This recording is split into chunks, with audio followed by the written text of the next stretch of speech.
Napakasakit po sa damdamin ko dahil ako po ang namuno sa mga fundraisings. After December season, ang mga members kailangang magtinda ng mga kakanin para maibigay sa mga pledges for Alay kay Cristo, building funds, love offerings, television pledges, tithes, and others. And when they could not provide for their own foods, they would just resort to fasting. Meron din pa akong quota, 10 to 15 million pesos to raise in the month of December alone.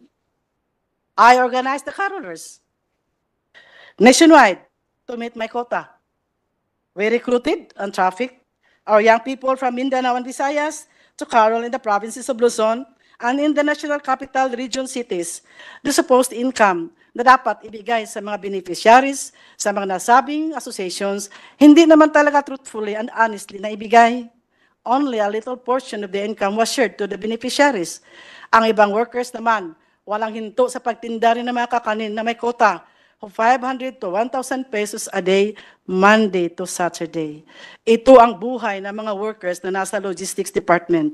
Pinalimos niyo po ba yung mga bata para i-sustain ang operasyon ng KOJC at para tustusan ang inyong lifestyle? Wala po kaming mga palisiya na magpalimos ang bata. Pero walang polisiya man, pinalimos niyo ba sila? Hindi po. Wala pong katotohanan yun. Okay. Eh yung mga adults po, pinalimos nyo ba sila or pinayagan nyo ba silang maglimos para sa operasyon at lifestyle ng KOJC? Wala pong polisiyang ganon ang kingdom na magpalimos. Wala mang polisiya pero pinalimos nyo ba sila, Hindi yung po. mga adults? Hindi po. Wala pong katotohanan yun.